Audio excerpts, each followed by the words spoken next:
So guys, what's going on? Welcome back to the channel and welcome back to another video. So in this one today, you're going to get all the reaction to Manchester United's 3-1 win against Southampton. Nervy 3-1 win, I should say. And also all the build-up for Sunday's game as Manchester United take on Brighton and look to make it back-to-back wins in the Premier League at home as well. So if you guys do go on to enjoy this one today, please make sure to like the video. That would be greatly appreciated. Make sure you guys are sharing the video and also commenting your thoughts down below. Let me know your thoughts on that Southampton win and also let me know your score predictions for Sunday's game as well. Can we beat Brighton? A very exciting matchup coming up, a very interesting game as well. It should be a good one, so let me know your score predictions down below for that one. And also, most importantly, make sure to subscribe at bottom right corner if you guys do enjoy the content. That would be really appreciated as well. But let's start off, guys, by talking about that Southampton game the other night. A 3-1 victory, but it could have been much worse. AMAD Diallo, King Diallo, Amadinho, what a player. A 12-minute hat-trick and single-handedly saved us from what would have been total embarrassment against bottom of the league Southampton. For a good 70 minutes of that game, I thought we were the side bottom because we were letting Southampton have a free pitch. We were letting them control the game, we were letting them dominate, and they looked like the team in 15th, and we looked like the team at bottom. That's how bad it was. I was like, boys, what's going on here? They're bottom of the league and could have been 4-0 up in the first half. What was going on? Lenny Euro had a nightmare of a game. One to forget for him. Got dragged around Old Trafford and found it really difficult. But that's the stages he's at now. This is Premier League football. This is not French League anymore. He needs time to adapt. And that's a real life lesson for him as well. And a real lesson of what Premier League football is all about. He's either going to drop off from here or he's going to learn from it. Hopefully he'll learn from it. Because he's the future of Manchester United now. But that the other night against Southampton was unbelievably bad. Really, really bad. I felt bad for him. I'm surprised he lasted as long as he did. But Mainoo and Ugarte in midfield got taken off. Had a really bad game, both of them as well. There were so many really bad performances. And I don't understand why. I don't understand why Mainoo was so off it. Apparently Ugarte was very tired, according to AMAD. And again, we learned a lot more about these players as well. Still, not to invest our stocks in them. Because they do have games like this. They do have performances like this. Against bottom of the league where we should be dominating. We should be dominating the ball. We should be dominating possession. We should be dominating chances. This should be 5-0, 6-0 to Manchester United. But that's not the team we are anymore. And we have to understand that. But yeah, Ugarte and Mainoo are way off it. Højlund had another terrible game. Mazraoui didn't really want to go forward. I don't know what that was about. He was stuck on the halfway line throughout the whole game. I mean, Garnacho had his moments, but again, overall was really poor, was rushing everything, just looked way too eager at points in the game. Diallo, if it wasn't for him, I don't know where we would be. We would be in a relegation scrap this season if it wasn't for AMAD Diallo. But my word, what a player. A hat-trick in 12 minutes. And again, he's everything you want in a football player. He's what we love about football. The hunger, the desire, the work rate, the ability. He's Manchester United through and through. He's a player which I don't think will ever leave Manchester United. A new contract. Again, 3 more goals. A hat-trick in 12 minutes. What more can you ask for? And I'll just read out his stats throughout the game. 87% pass accuracy, 89 total touches, 16 touches in the box, 5 ball recoveries, 6 shots, 5 attempted take-ons, 4 successful take-ons, 3 chances created, and of course a hat-trick on the day as well. If only, you know, our other players could learn a thing or two off AMAD Diallo. Because he doesn't have a bad game. He's consistent, as I mentioned, the ability, the work rate, everything you want in a footballer is there. I just wish even like 5%, if he could give 5% to every single one of the other players on the field in a Manchester United shirt of his ability, his work rate, his desire, we'd be a great team. We'd be an absolute great team. But yeah, I'm just so thankful for AMAD Diallo. He deserves it as well. And again, I love that for him. I love that for him that he scored a hat-trick because no one else deserves it more than him. So I was really happy with him. But Andre Onana as well deserves a massive shout out. That double save on the day was ridiculous. He's improved so much this season, kept us in that game from being 4-0 down in the first half. But I just can't understand why we didn't dominate possession, why the players were off it, because that was bottom of the league, Southampton. And this is what I mean by Amarin coming out and saying he was going to learn a lot more about these players in this game rather than the two before, the Arsenal and Liverpool one. Because these are the games which Manchester United are known for to crumble on. I didn't expect it to be Southampton. Maybe like a Palace, someone like that, but not Southampton. Or Wolves or someone like that. But yeah, that was just really shocking. It was dire. It was an infuriating watch for 70 minutes. Because we were getting dominated by the bottom of the league. It was crazy. We weren't creating anything as well. So, I mean, the game changed as well when Joshua Zirkzee and Christian Eriksen came on. And a shout out to Zirkzee. Højlund came off, Zirkzee came on. And Zirkzee's probably best cameo in a Manchester United shirt so far since he joined. The little flicks, the hold-up play was brilliant. You know, getting others into the game. Had a few good chances as well. He was just a breath of fresh air in a game which needed it desperately. Just for someone to come on, put themselves about a bit, you know, hold up play, bring in others into the game, and that's what he was doing. So I was really happy with Zirkzee, and he has to start on Sunday. He has to start, and you'll see I've got him in my team for the Brighton game as well. But Eriksen, that pass into AMAD was ridiculous.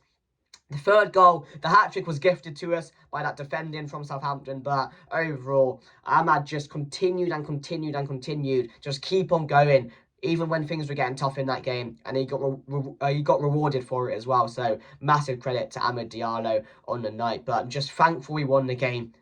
We didn't deserve it, but again, the thing that matters is that we won the game and we got 3 points. So yeah, let me know your thoughts down below. But we do have a bit of transfer news to talk about, guys, regarding Garnacho. So the latest news we have, I'll put it on screen for you guys. It should be around here somewhere. So the latest news we have about Alejandro Garnacho's potential move to Napoli is we do know there was a rejected bid for 40 million. And again, rightly so. I think Garnacho isn't worth 40 million. I think he's worth a lot more. There's so much potential there. We can see that when he's playing on the pitch. And it goes on to say, Napoli will send Manchester United an increased offer from their previous bid of 38 million, which was 40 million euros, add-ons for Alejandro Garnacho. So that was the latest news we got regarding Garnacho. And we do know that he's agreed to the move. He would like it. But again, Manchester United will not let Garnacho go for anything, you know, less than 60 million, 50 million, 70 million, something like that, I think, where he's high regard. That's what it is. It's high regard because he's a very, very young player. He has so much more to offer. And again, Napoli losing Kvaratskhelia will want a player like Garnacho. Manchester United are keen to keep him at the club. You think there's a bright future here as well, but Garnacho's agreed to the move, so maybe if we get the right price, we do know we need funds, it could be an option for Manchester United to let him go. But Napoli need to pay a lot more money if they want to sign Garnacho this summer. But also Manchester United, we have some breaking news coming, not breaking news, but some more news regarding Manchester United's interest in Borussia Dortmund forward Jamie Gittins. I'll put it on the screen for you guys. Manchester United are interested in Borussia Dortmund winger Jamie Gittins. That was from Plettigol as well. Another forward player. I don't know where he would fit in the side. Of course, a high prospect, a very exciting player. If you've watched Dortmund or watched Jamie Gittins, which I have done in a few games when they've been on in the Champions League or played against Bayern, he's a very good technical player. The ability's there. Again, he's a player which will only grow and grow. And again, of course, he will get that big move, I think, at some point. But I don't think it'll be this January, and I don't think it'll be to Manchester United. We know we get a lot of rumours. We know we get a lot of player or linked with a lot of players. It's Manchester United. It always happens, whatever transfer window we're in. But I just don't see where he would fit in this side and if he'd play a crucial role in the team. So let me know your thoughts down below on Jamie Gittins, guys. Let's see if we have any other transfer news for you. Yeah, more Garnacho news. There's a significant golf in valuation, which you do know. So I think that was mainly it. There hasn't been too much transfer news. There's been a bit of news on Christian Eriksen and of course Marcus Rashford, potential move to Milan, but we've not heard any like major movements in that deal. The last thing you heard, I put it on the screen, Marcus Rashford is now a serious option for Borussia Dortmund, who are even considering a permanent deal, and that was from Bild as well. So a good reliable source, a couple of reliable sources on these transfer outlets. So yeah, that's literally, guys, the latest news we had. There was some news on Brighton and Bremo, but as I said, I'm not looking into serious ones like that. I'm not really going to happen. So we'll have to see what happens, guys. But that's all the transfer news we did have at the moment for you guys. But Sunday's game, Manchester United take on Brighton. Again, as I mentioned at the beginning of the video, it's a very intriguing game. Brighton, who are really struggling at the moment, got a big win yesterday against Ipswich away from home. So they're going to get a lot of confidence off of that result. And Fabian Hurtzler, their manager, really started off well when he first joined, was going on a bit of a run. Brighton looked to have to turn a massive corner. They were getting some good results. We were seeing some great performances from them. And they've really dropped off recently. I don't know why that is. I don't know if they were just going on a good run and it was just a lucky one. I'm not too sure why that's happened and why the dip in form has happened at Brighton. But Manchester United should be looking to win this game as well. We had a period of games, the one the other day against Southampton, this one, and I think we got one more after this at home. So we had a chance here, or we still have a chance to build on these results. We still have a chance to get a bit of a run going before some more difficult games come along. So I'm looking at this game thinking it's got to be another 3 points. Manchester United got to be winning this game. Brighton, as I mentioned, a decent side. You know, very, very good players. João Pedro, Matoma, players like that who can cause Manchester United a lot of problems. Ruto as well, former Leeds player, will be looking to get a couple of goals in this game. But, you know, Manchester United have to react to the other day. It was a wake-up call. It was a wake-up call, that Southampton game, for a lot of these players. That nobody's safe, that nobody can underperform, and everyone has to adapt to his style. Otherwise, they're not going to be a part of the team. That's what it's a massive wake-up call for the likes of Agate and Mainu, who both got taken off because they were underperforming. They were really struggling against bottom of the league, and you can't be like that. You have to dominate these games. You have to be able to run for 90 minutes. You have to be able to work hard.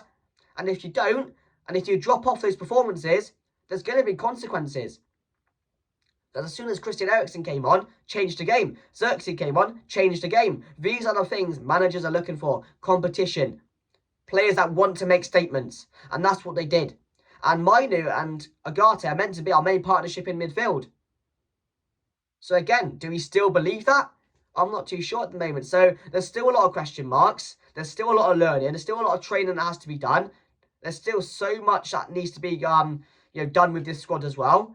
It's a massive January ahead. Whether we can get any deals done, I'm not too sure. The bench doesn't look too inspiring. Toby Collier came on, put himself about, did really well, I think, again, last night against Southampton, put in a good cameo.